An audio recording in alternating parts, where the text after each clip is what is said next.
जिनकी बुलंद आवाज आप सुन रहे हैं, ये मौलाना शब्बीर वारसी हैं। ममता बनर्जी के बंगाल से आते हैं। इनका ये वीडियो दिल्ली दंगों के मद्देनजर सोशल मीडिया पर वायरल हो रहा है। दिल्ली में हुए दंगों के लिए कुछ लोग आरएसएस को जिम्मेदार बता रहे हैं, तो कुछ लोग बीजेपी को, कुछ लोग इसका ठीकरा कपिल मिश्रा के सिर पर फोड़ रहे हैं और इन दंगों को एंटी मुस्लिम प्रचारित किया जा रहा है। लेकिन जो लोग ये बोल रहे हैं और सोच रहे हैं, उन्हें इन मौलाना की बात जरूर सुननी चाहिए। आज कभी तुमने सोचा कि आज पूरी दुनिया में मुसलमानों के साथ ये जिल्लत और रुसवाई किस लिए है? मेरी तरफ देखो, यहां वहां देख के क्या फायदा? मैं उतर जाऊं तो बोलो, या तो मेरी तरफ देखो। सबसे बड़ा खुदा हमारा, सबसे बड़ा नबी हमारा, सबसे बड़ा रसूल हमारा, सबसे बड़ी किताब हमारी, मगर उसके बावजूद आज पूरी दुनिया में मुसलमान जलील हो रहा है। आज दाढ़ी वालों को देखकर लोग टेररिस्ट कह रहे हैं। आज मुसलमानों के चेहरों पर दूसरी कौमें थूक रही हैं। कभी सोचा इसकी वजह क्या है? इसकी वजह यह है कि मुसलमान हर दौर में अहले बैत का गद्दार रहा है। मैं खुद मुसलमान हूं, मगर बोलूंगा वही जो हक है। मैं तुम्हें इंप्रेस करने थोड़ी आया हूं, मैं अल्लाह की रजा की खातिर आया हूं। मुझे मजमे से क्या मतलब है? मैं तो वो बोलूंगा जो मेरा, जिससे मेरा खुदा राजी हो, जिससे रसूल राजी हो। कभी तुमने सोचा कि करबला के मैदान में इमाम हुसैन को कत्ल करने कौन आया था? करबला के मैदान में इमाम हुसैन को जो लोग कत्ल करने आए थे, वो क्या आरएसएस के वर्कर थे? बजरंग दल के सिपाही थे? हाथों में त्रिशूल लेकर आए थे? माथे पे टीका लगाकर आए थे? भगवा चोला पहनकर आए थे? कहा नहीं, हुसैन को कत्ल करने वाला कोई हिंदू नहीं था, कोई बजरंग दल नहीं था, कोई आरएसएस नहीं था। हुसैन को जितने लोग कत्ल करने आए, उनमें से कोई हाफिज था, कोई कारी था, कोई मुफ्ती था, कोई मौलवी था। अब कलमा पढ़ पढ़ कर अपने नबी के नवासे को कत्ल किया।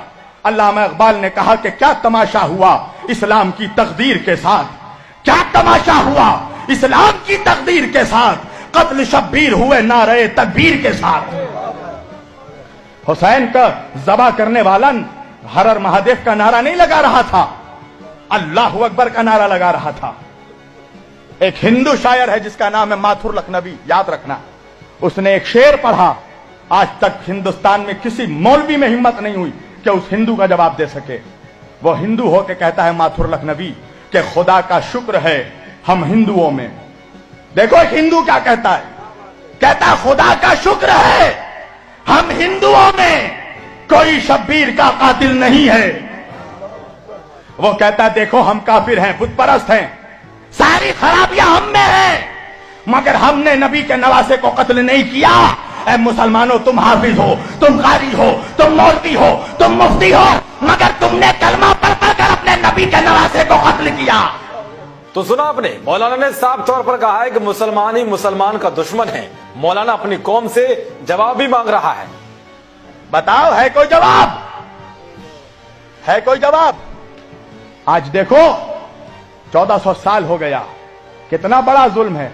कल भी अहले बैत पे जुल्म हुआ, आज भी अहले बैत पे। देखो तुम अहले बैत का जब जुलूस जलसा करो, अहले बैत का जिक्र करो, ताजिया उठाओ, अलम उठाओ, देखो कोई हिंदू ऑब्जेक्शन नहीं करेगा, कोई सिख ऑब्जेक्शन नहीं करेगा। ऑब्जेक्शन कौन करेगा? मुसलमान करेगा, कलमा पढ़ने वाला करेगा। हम नहीं जुलूस उठने देंगे, नहीं अलम उठने देंगे। तो ये आले मोहम्मद से तुम्हारी जो ये दुश्मनी है, अल्लाह ने तुम्हें जलील कर दिया पूरी दुनिया में, और इसी तरह जलील होते रहोगे। हर जगह मार खाओगे तुम। हिंदुस्तान में जिस तरह कुत्तों बिल्लियों की तरह तुम्हें लोग मार रहे हैं, तुम्हारी औकात इतनी है मुसलमानों के, तुम्हारी जान एक जानवर से भी सस्ती हो चुकी है हिंदुस्तान में। तुम्हारी हैसियत एक जानवर के जान से भी कम हो चुकी है। कभी सोचा बैठकर इंसाफ से, कभी सोचना कि रीजन क्या है, वजह क्या है? वजह है अहले बैत की गद्दारी, वजह है नबी की आले पाक की गद्दारी। जन्नत जाना चाहते हो? 70 हूरों से शादी करना है? अबे सोचा भी है कमीने कि जन्नत का सरदार तेरा बाप नहीं है, हसनैन करीमैन है? हुजूर को चेहरा दिखाना है मुसलमानों, कसम खुदा की, रसूल अल्लाह के सामने खड़े होना है महशर में। क्या मुंह लेके खड़े होगे? क्या कहोगे रसूल अल्लाह से कि तुमने नबी की औलादों के साथ क्या इंसाफ किया। मौलाना ने उन लोगों को भी जवाब दिया है जो मोदी को मुसलमानों के खिलाफ बताते हैं और उन्हें कोसते हैं। सुनिएगा भाई, ये मजलिस खत्म हो गई गाजियाबाद की। बस आखिरी बात समेट रहा हूं मैं। पुलिस वालों बिल्कुल मत घबराओ, इसलिए कि हम आपसे नहीं घबराते। वजह यह है कि हिंदुस्तान का प्रधानमंत्री उबैदुल्ला इब्ने ज़ियाद नहीं है, नरेंद्र मोदी है। तवज्जो, हुसैन के जिक्र पे पाबंदी तब लगती जब प्रधानमंत्री मुसलमान होता। तवज्जो, मुसलमान जहां हुकूमत करता है वहां अहले बैत के जिक्र पे पाबंदी लगाता।